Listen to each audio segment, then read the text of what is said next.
नमस्कार दोस्तों, INC TV पर आपका स्वागत है। मैं हूं भूपेंद्र नारायण सिंह। तेलंगाना में विधानसभा चुनाव होने वाले हैं और हवा किस ओर बह रही है, इसको जानने के लिए हम बात करेंगे मोहम्मद शफी साहब, जो लगातार मेरे साथ तेलंगाना का दौरा भी कर रहे हैं, हर जगह के बारे में बता भी रहे हैं और ऐसी बातें बता रहे हैं जो शायद कहीं और पता नहीं लगेगा कि ज़मीनी हकीकत क्या है।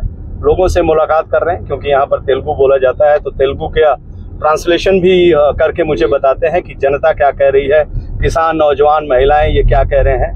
तो मोहम्मद शफी साहब, एक चीज़ मुझे देखने को मिला, ये तेलंगाना का जो दौरा कर रहे हैं हम लोग, उसमें जो कांग्रेस का गारंटी जो अनाउंस किया है वो एक काफ़ी इम्पोर्टेंट रोल प्ले कर रहा है और कहा जा रहा है कि ये गेम चेंजर है तेलंगाना के चुनाव में, जो कांग्रेस ने 6 गारंटी लोगों के बीच में रखी है। देखिए, ये बात तो गेम चेंजर तो है, क्योंकि आज तक इतना बेनिफिट किसी ने, मतलब जिस तरीके से सोनिया गांधी जी ने, कांग्रेस ने जिस तरीके से स्कीम लेके आए हैं, जो 6 गारंटीज दिए हैं, वो जिस तरह कर्नाटक में बेनिफिट हुए हैं, इस तरह तेलंगाना में भी बेनिफिट दिखाएंगे, तेलंगाना में बेनिफिट दिखाएंगे। अब रही बात ग्राउंड वर्क की, तेलंगाना में फर्स्ट ऑफ ऑल तो हमारे पास माइनॉरिटीज़ के लिए कुछ किया नहीं गया।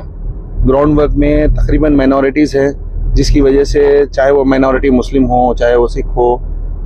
तो आपका कहना है कि मौजूदा सरकार ने कुछ नहीं किया है, जो केसीआर की सरकार है उन्होंने माइनॉरिटीज़ के लिए कुछ नहीं किया है अभी तक, तो कुछ नहीं किया, उल्टा। और उन्होंने क्या किया, जो कांग्रेस पीरियड में, जब हमारे मनमोहन सिंह जी के पीरियड में जो हमारे लिए माइनॉरिटीज़ के लिए स्कीम्स आए थे, उस स्कीम्स में भी काफ़ी रद्दोबदल कर दिया है। जैसे कि वाइस राजशेखर रेड्डी जी ने जो ग्राउंड वर्क पे आरोग्यश्री स्टार्ट किया था, उसमें काफ़ी ट्रीटमेंट्स थे, कई गरीब लोग जो है ना अपना ट्रीटमेंट करवाए, काफ़ी दुआ दिए।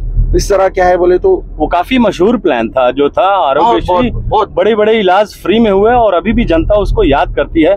लेकिन मौजूदा हुकूमत ने उसमें ढेर सारे बदलाव कर दिए, कई चीजों, बीमारियों को बाहर कर दिया, जिससे लोगों को मुश्किलात आ रही है। बिल्कुल सही है।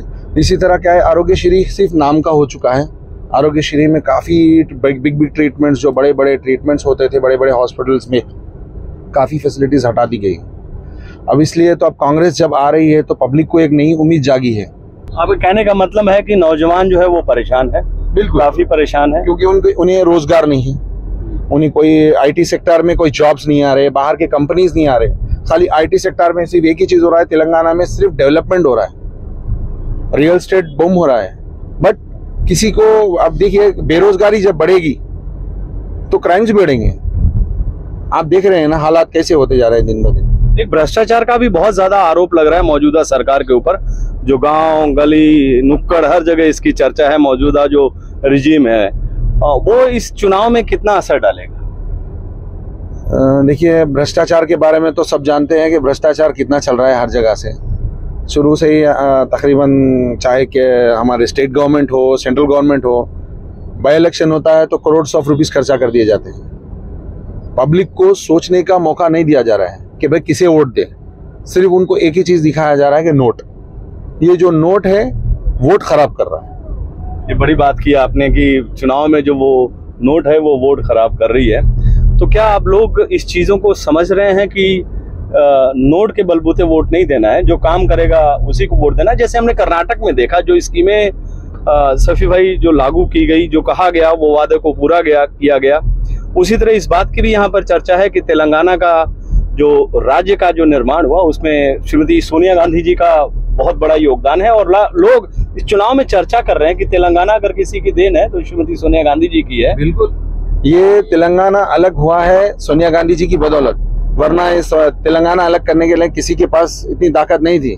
सोनिया गांधी जी ने दिल बड़ा कर इसको, तेलंगाना को अलग किया, मतलब एक सेपरेट स्टेट बनाया, ताकि यहाँ के रहने वाले लोगों को रिलीफ मिले, हर चीज की बेनिफिट मिले।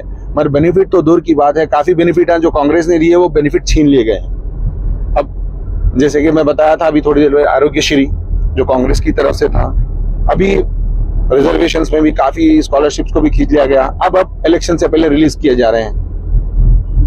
एक हाउसिंग का है, जब बात करते हैं गरीबों को मकान देने के लिए, तो आज भी वो जो पुराने लोग हैं, जो नए लोग हैं और चाहे महिलाएं हैं, सब लोग इंदिरा जी को बहुत याद करते हैं। इंदिरा जी को इसलिए याद करते हैं क्योंकि इंदिरा पॉलिसी में, वाइस राजशेखर रेड्डी साहब जी के पीरियड में इंदिरा पॉलिसी के तहत इंडिपेंडेंट हाउसेस दिए गए थे। यहाँ पर हमारे जो मौजूदा सरकार है उनकी तरफ से डबल बेडरूम फ्लैट्स नाम के दिए गए हैं। कईयों लोगों को फ्लैट्स अलॉट किए गए हैं, जिसमें से भी किसी को हैंडओवर नहीं किया गया है। अभी काफी लोग मेरे पास आते हैं कि भाई हमारे पास स्लिप है, हमारे पास फ्लैट में हमारा नाम नहीं आया। तो मेरे को तो ऐसा लगता है कि भाई फ्लैट्स खाली नाम के हैं, देना किसी को नहीं है। सिर्फ इशू बता रहे हैं, इलेक्शन आ रहा है तो 2-4 जनों को इशू कर दो, बाकी का सब खामोश हो जाएगा, आएगा आएगा बोल के सबको टाल रहे हैं। सफी भाई, भारत जोड़ो यात्रा यहाँ से गुजरी थी तेलंगाना से, तेलंगाना में आए और यहाँ पर हैदराबाद में भी श्री राहुल गांधी आए। और हमने देखा कि उस दौरान जो भारत जोड़ो यात्रा में जब श्री राहुल गांधी आए तो जो हुजूम है वो काफी आ गया था और लोग उस यात्रा की तारीफ भी कर रहे थे और उस यात्रा का अभी भी लोगों के जहन में काफी असर है। ये बात सही है, क्योंकि जब राहुल गांधी जी ने ये प्रोग्राम स्टार्ट किया, एक आशा लेके स्टार्ट किया कि भाई इस चीज को कामयाब करना है। उन्होंने नफरत छोड़ो भारत जोड़ो का प्रोग्राम किया है। कोई पार्टी सियासी काम नहीं किया, उन्होंने सिर्फ भारत को एक करने का काम किया है। और इसमें पब्लिक जो है ना, कोई पैसा देके लाई हुई पब्लिक नहीं थी, वो खुशी से दिल से आई सो वो पब्लिक थी। राहुल जी का साथ देने के लिए, राहुल जी को देखने के लिए खुद से पब्लिक आई सो है। इस बार इंशाल्लाह हमें ये उम्मीद है कि इस बार विधानसभा इलेक्शन में हमारी कांग्रेस की पक्की जीत होगी। आप कह रहे हैं पक्की जीत होगी। किसान भी परेशान है, महिलाएं भी परेशान हैं, भ्रष्टाचार का बहुत आरोप लगा है मौजूदा केसीआर सरकार के ऊपर। और हम ये देख रहे हैं कि जो 6 गारंटी कांग्रेस ने लागू की है उसका बहुत व्यापक असर है। जिस तरह से कर्नाटका में वादा किया गया चुनाव से पहले और लागू भी किया गया। एक सबसे बड़ी बात देखी है हमने, जो सिलेंडर का दाम कम करने की बात कही है जी। एक महिला ने मुझे बताया कि यहाँ पे 1150 का सिलेंडर होता है लेकिन हमें 1250 का मिलता है। मैंने कहा कैसे? बोले वो 1150 का तो मिलता है, वहां से ट्रांसपोर्ट करके हम ले आते हैं तो 1200 और 1250 होता है। तो ये जो कांग्रेस ने वादा किया है कि 500 रुपए का सिलेंडर देंगे, उसका भी काफी असर है गाँव घर में। बिल्कुल, क्योंकि आज की महंगाई के दौर के हिसाब से लोगों के आमदनियों में फर्क पड़ा है। ये लॉकडाउन के बाद से काफी पब्लिक के बिजनेसेस बंद हुए, काफी बेरोजगार हो गए लोग। तो उस हिसाब से महंगाई में ये अब मौजूदा सरकार, केंद्र सरकार जो है, इस तरफ ध्यान नहीं दिया गया, सिर्फ महंगाई बढ़ाते जा रहे हैं।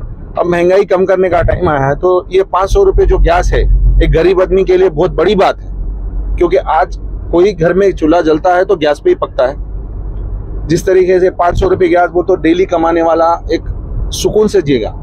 दूसरी चीज क्या है बोले तो उनके लिए कटौती में 600 रुपए जब उनको बच जाते हैं तो वो लोग कुछ और खरीद सकते हैं। अब जैसे कि आपने बताया कि भाई अभी जो 6 कमिटमेंट्स हमारी गवर्नमेंट में दिए हैं, तो इसी तरह और एक गुजारिश है हमारी सरकार से, अगर से केंद्र में हमारी सरकार आ जाती है तो बेरोजगार के लिए कुछ इंतजाम करना पड़ेगा। क्योंकि बच्चे एजुकेटेड है, हमारे जो बच्चे एजुकेटेड है वो यहाँ से जाके बाहरी मुल्क में, चाहे वो स्टेट्स हो, गल्फ हो, वहाँ जाकर नौकरियां कर रहे हैं। हमारे स्टेट में इतने जॉब्स है, इतने काबिल बच्चे हैं जो यहाँ पर उनको जॉब्स नहीं दिया जा रहा। ये आपने बड़ी बात कही। और आज का सबसे बड़ा जो मुद्दा है वो बेरोजगारी का है। जो हमारे युवा है, पढ़ा लिखा है, और जिस तरह से उसको रोजगार नहीं मिल रहा है वो फ्रस्ट्रेट भी हो रहा है। और आपने कहा कि तेलंगाना के इलाके के लोग जो हैं काफी पढ़े लिखे लोग हैं और बेरोजगारी की वजह से वो बाहर के मुल्कों में जा रहे हैं। उम्मीद है कि जो कांग्रेस सरकार है इस पर जरूर काम करेगी। कर्नाटका में हमने देखा कि आईटी सेक्टर को लेके आए और वहाँ के मुख्यमंत्री श्री सिद्धरामैया जी कमाल के काम कर रहे हैं। बसों में जिस तरह से महिलाओं की फ्री की बात कही है, वहाँ यहाँ पर भी कहा गया है तेलंगाना में।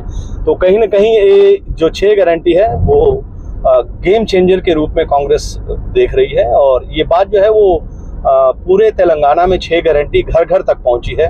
और ये इससे जो दूसरे दल हैं, चाहे वो BRS है या बीजेपी है या AIMIM है, वो काफी परेशान दिख रहे हैं। फिलहाल इतना ही। आप देखते रहिए INC TV। नमस्कार।